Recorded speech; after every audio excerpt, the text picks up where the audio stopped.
Magandang gabi po sa ating lahat na nandito sa napakaraming mga tao na tumanggap po sa amin ngayon gabi. Salamat po kay Mayor Yorme sa kanilang pag-imbita, si Vice Mayor Chi Atienza, ang aking kaibigan, Senatoriable Senador Gringo Onasan, at kayo pong lahat ay pinasasalamatan namin dahil kahit po pagod na siguro kayo at marami po kayong gawain, ay nagsadya po kayo para magkita-kita po tayo at magkakamustahan. Ako po si Dante Marcoleta. Ako po ay tumatakbo bilang senador, independent. Ngunit ako po ay inadapt ng PDP laban. Kaya ko po naisipan na o nagpasya na maging senador ng ating bansa. Napakarami po kasi ng ating mga problema na hinaharap. Halimbawa po ngayon, kung tatanungin ko kayo, kung masaya po kayo sa napakamahal na presyo ng pangunahing bilihin ngayon, napakamura po ba ng presyo ng pagkain ngayon? Napakamura po ba ng presyo ng kuryente ngayon? Baka naman po yung gamot medyo mura na po. Yung pagpapa-hospital, mura na rin po ba? Ibig pa po ba nyo sabihin ay napakahirap pa ng buhay natin ngayon? Kung sa bagay, alam mo, totoo po sinasabi nyo kasi itong January lang, sang-ayon sa survey, 63% na po ng ating mga mamamayan ang nagsabi na ang pagkakaramdam nila sa sarili nila ay mahirap pa rin sila. 63%. Masyado pong mataas yun. Masyadong mataas yun. In 21 years, parang sobra-sobra naman ang 63% para sabihin ng mamamayan natin na ang damdam pa nila sa sarili na ay mahirap pa sila. Itong Marso po, nagkaroon din ng survey. Alam po ninyo, mahigit sa 27% naman ang nagsabi na nakaramdam po sila ng gutom. 27%. Ang ibig sabihin po noon, halos higit sa 7 million na pamilya po ang nakararanas ng gutom sa kanilang buhay. Kung halimbawa po ang isang pamilya ay may 5 miyembro, halos 35 million Pilipinos po ang nagsasabi na nakakaramdam po sila ng gutom. Totoo po ito. Napakarami po ng problema ang hinaharap ng ating bansa. Sa ngayon po, pati po yung ating pagiging iisang bansa ay nalalagay sa alanganin. Yung pagkakahuli sa ating dating Pangulo ay nakapagbibigay po ng malaking kalungkutan sa napakarami pong mamamayan ng ating bansa.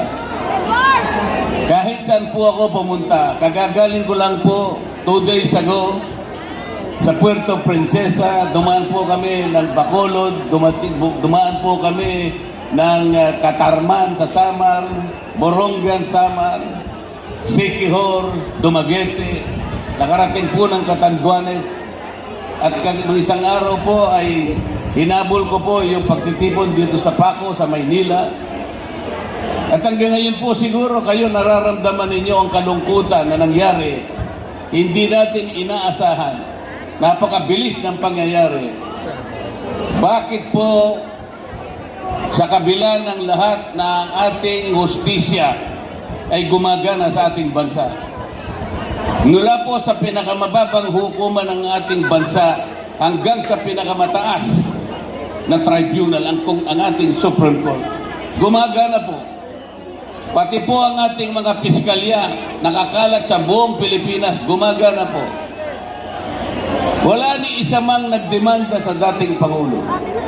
Pagkatapos bigla na lamang po nakukunin siya siya'y lilitisin, siya'y uusigin at hahatulan ng banyagang hukuman. Sino po sa inyo ang makatatanggap ng ganung pangyayari? Masaya po ba kayo sa nangyari? Tama po. Bilang isang Pilipino, lalong-lalo na po, naging Pangulo pa ng ating bansa. Ang isang Pangulo ng bansa, napakalaki po ng kanyang tungkulin. Pananagutan po niya, siya po yung head ng Estado. Pananagutan niyang sinupin, proteksyonan, depensahan ang kapakanan ng kanyang mamamayan. Sa kanya pong panukat nung siya ang Pangulo, nakita niya ang panganib ng droga. Sa kanyang palagay, kung hindi po niya lalabanan ang lumalaki at lumalalang problema sa droga, masisira po ang ating lipunan. Mawawasak ang mga pamilya. Yun po yung kanyang inuna. At wala pong nagdemanda sa kanya nung itaguyod niya ang laban kontra sa droga. Walang isa mang nagdemanda sa kanya. Ang katotohanan po, yung kanyang programa ay binadyetan pa ng ating pamahalaan. Hanggang sa yon ay may sa katuparan at nakita naman po natin ang tagumpay ng kanyang kampanya laban sa droga. Marami po dito sa Maynila yung mga espinita na hindi na dating nadadaanan dahil sa takot ng ating mamamayan. Naging bukas lahat, naging malaya, naging ligtas, pati gabi, malayang nakadadaan ng ating mga kababayan. Sa Quezon City po, bibigyan ko kayo ng magandang halimbawa, yung kahabaan ng Commonwealth Avenue, magmula sa Pilcoa at Tagos ka hanggang doon sa Fairview. May 7 hanggang 8 barangay po ang nakalatag sa kahabaan ng Commonwealth Avenue. Nung wala pa yung kampanya sa droga, merong 35 hanggang 40 insidente ng holdapan at pagnanakaw araw-araw doon sa kahabaan ng Commonwealth Avenue. Pagkatapos ng laban sa droga na yan, doon lamang nagkaroon po ng kapayapaan. Naramdaman po ng mamamayan ng lugar na yon kung gaanong benepisyo ang naidulot. Kung halimbawa po nagkaroon ng pagkakasala ang isang Pilipino, presidente man siya o hindi, usigin po natin siya dito sa ating bansa. Wala pong karapatan yung ICC na gawin niya yung kanyang ginawa sa dating Pangulo. Bakit po? Meron po silang sinusunod na principle doon, yung tinatawag na principle of complementarity. Ang ibig sabihin po noon, hindi siya pwedeng manghimasok ng basta-basta. Pwede lamang siyang manghimasok kapag yung ating judicial system, yung ating husgado ay hindi na umaandar. Hindi na gumagana. Ayaw na gumana. Ayaw niyang gampanan ng tungkulin niya. Doon lamang pwedeng pumasok ang ICC. Sa makatwid, kahit na po bukas at gumagana at nagpapangsyon ng ating judicial system, bigla na lang silang nakialam, biglang pumasok sa ating bansa. Parang isang sampal sa mga hukuman ng ating bansa. Walang isang Pilipino ang tatanggap mo. Tingnan po ninyo nangyayari ngayon. Imbes na ayusin po ang ekonomiya ng bansa para yung lumulubha na kahirapan sa bansa kahit papano'y maayos natin kahit konti. Ano po yung tumataas? Hindi yung kabuhayan. Ang tumataas dito yung corruption sa ating bansa. 30% ng pera ng kaban ng bayan na pupunta lang sa bulsa ng iilan. Kaya lalong humirap, lalong lumubha ang kalagayan ng ating bansa. Puro ayuda. Naisip po nila ayuda. Handang-handa na ba kayo? At sa mga pagkakataon po ito, isang malaking karangalan po para sa akin ang ipakilala ang isang leader na kahit kailan ay hindi tayo iniwan sa gitna ng laban natin sa pandemya. Ang isang leader na tunay na nagbigay ng pagmamahal, malasakit at kalinga sa ating mga batang Maynila. Ang batang galing sa hirap, nagsumikap. Ang batang Maynila, Yorme Isko Moreno Tomayoso!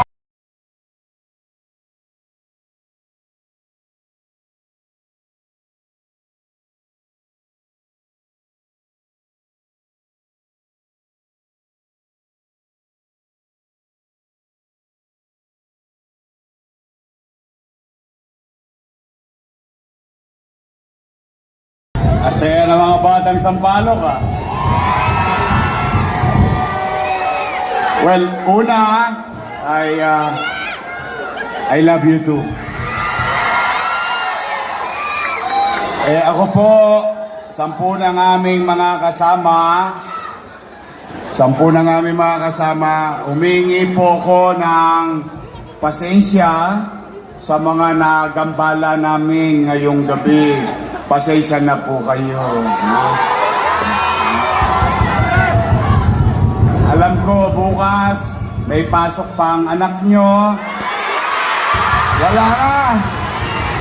May pasok ba kayo sa trabaho? Wala rin kayong trabaho. Hindi. Ayaw ko kayo nagagambala. Pero, dala ng pangangailangan ng sitwasyon, kaya kung bakit gabi-gabi nagaganap ito, hindi lang sa Maynila, kundi sa buong bansa. Magkaganon pa man, ang buong Yorme's Choice ay nagpapasalamat sa inyong lahat at kayo'y sumama na mapuyat ngayong gabi. Mga batang Maynila, handa na ba kayo?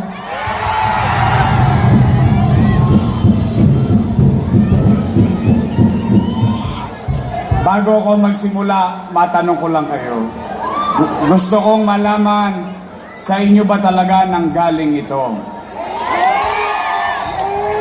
Gusto nyo ba talaga akong bumalik?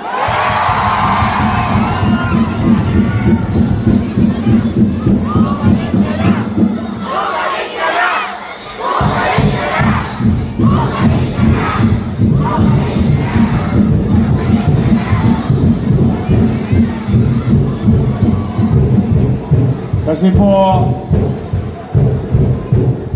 nalulungkot ako. May nakapagsabi sa akin kanina na may isa raw interview.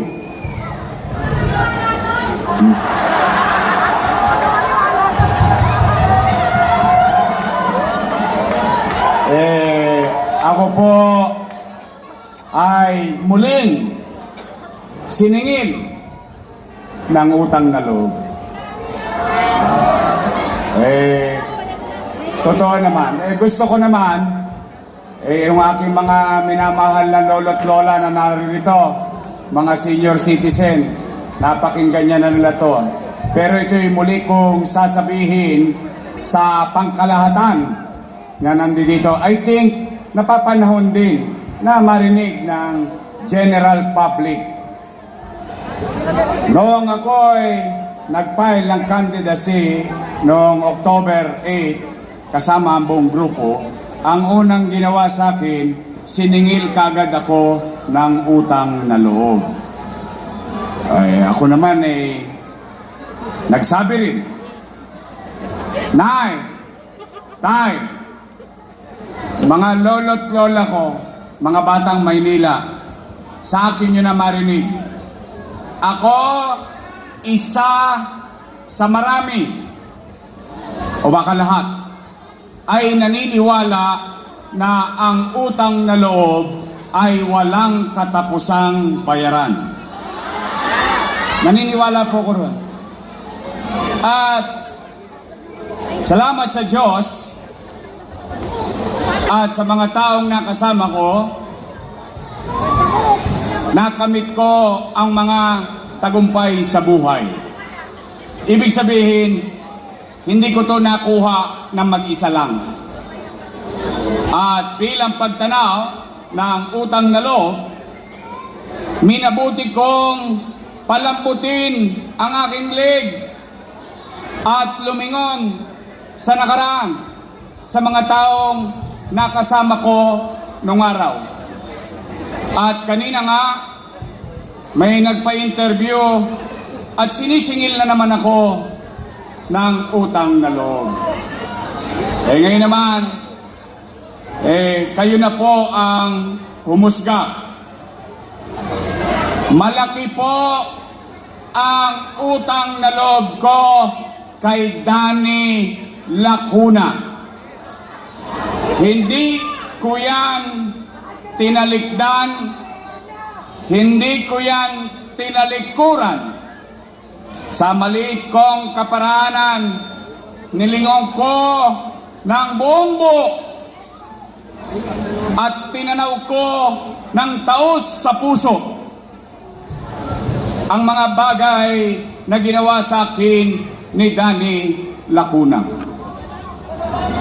At para sa inyong kaalaman, bilang ganti ng utang na loob kay Danny Lacuna, isinaayos ko naman ang kanyang mga anak.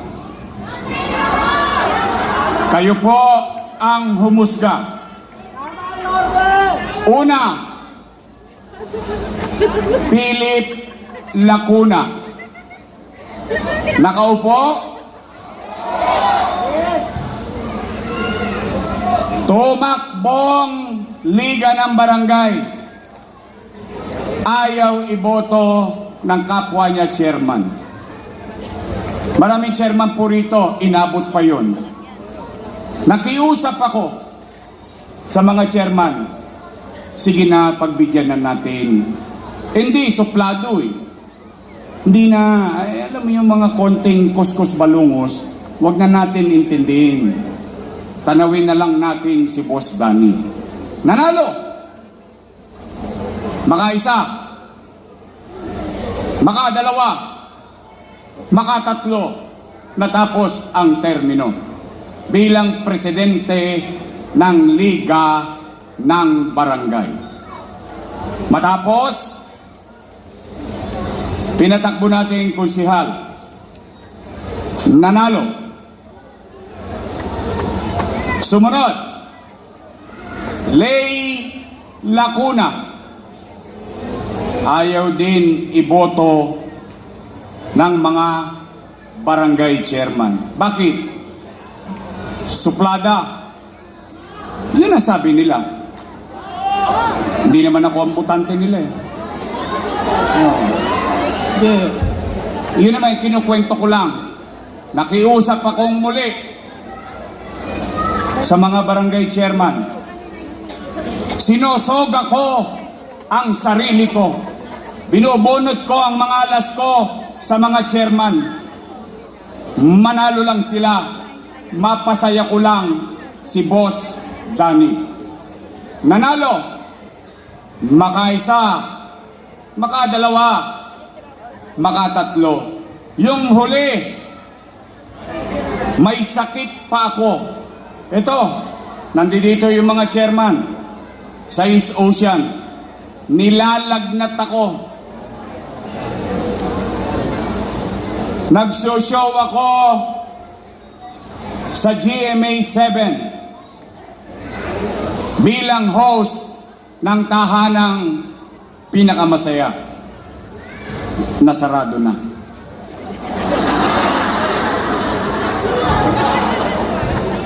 Tinawagan ako ni Lay Lacuna.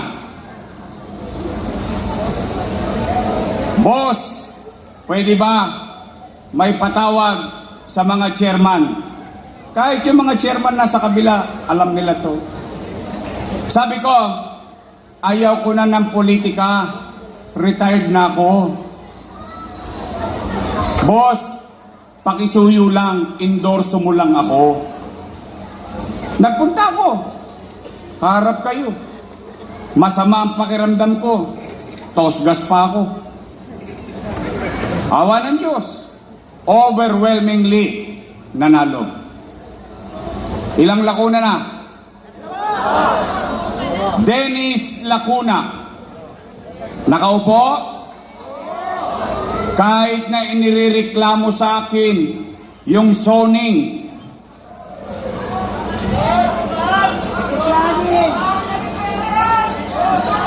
Huwag na tayo magbintang, basta ang alam lang natin. Kasi ayaw ko manira eh. Gusto ko factual na lang. Pagpapasensya nyo na ako, ayaw ko talagang naninira. Oh. Pero gusto ko kwentahin lang natin yung utang na loob. Kasi wala talagang kabayaran eh.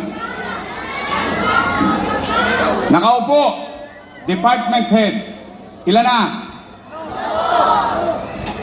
Asawa ni Ate Hani. Ate naman talaga tawag ko sa kanya eh. Ginagalang ko naman sila eh. Nakaupo? Ayun, ang inireklamo sa akin ng mga nanay at tatay ninyo, yung online schedule sa health center. Yan ang may pakananan.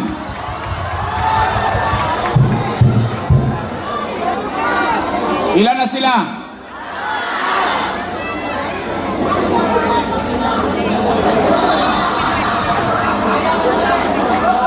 Apat.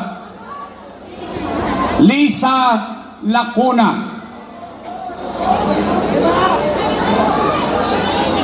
Kapatid ni ate. Chief of Staff. Ilan na? Asawa ni Philip Lacuna. Ilan na? Si ate. O ngayon, ako ang mag-aalis ng dalawa. Bakit?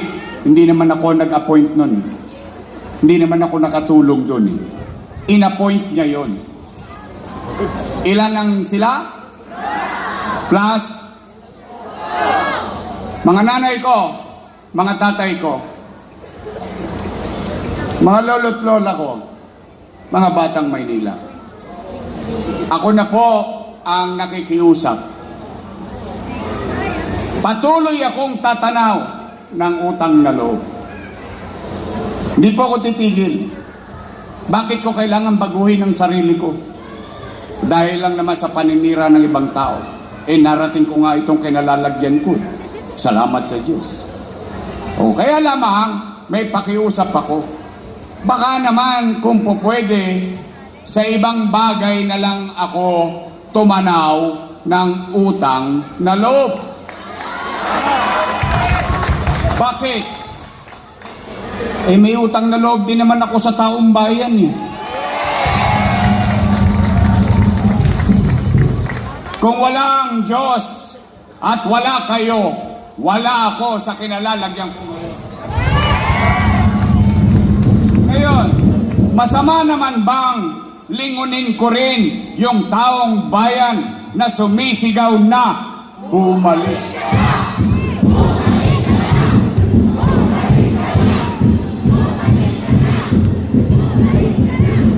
Taong bayan ang nagsasabing bumalik ka na.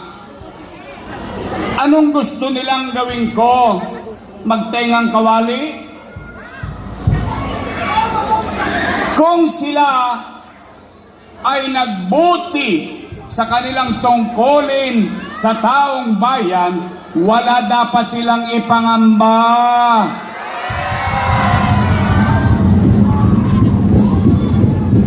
Bakit ngayon isinusubo natin sa taong bayan ang usapin ng dalawang pamilyang politiko?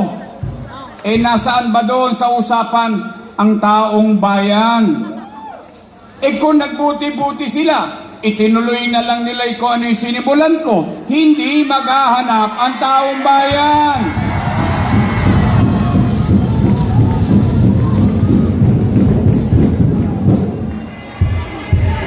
May nagsaing, may naghain, kakain na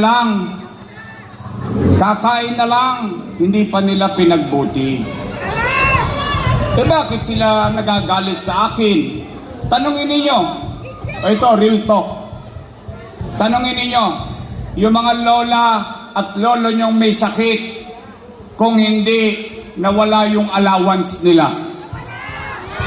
Tanongin ninyo, yung mga nanay ninyo, yung mga tatay ninyo, mga lolo't lola ninyo, pupunta lang sa health center, kailangan naka-online schedule pa. Tanongin ninyo ang inyong mga sarili, kapitbahay, pumunta kayo sa Sampaloc Hospital, ni bond paper, wala.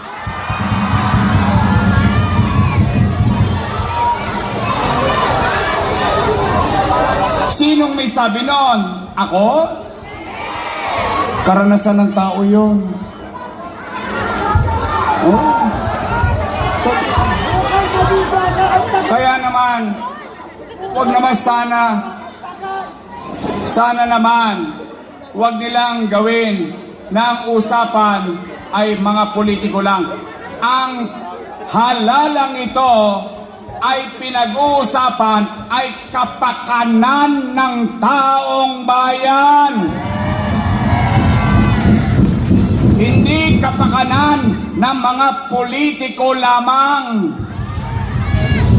Ito'y usapin ng katatayuan ng mamamayan sa ngayon at katatayuan ng pamilya at mahal nila sa buhay sa mga darating na panahon. Hindi politika lamang. Ang mga politiko, pagtapos ng halalan, bati-bati na. Kaya sabi ko, bakit naman ganon? Pero nandyan na yan. Nandyan na yan.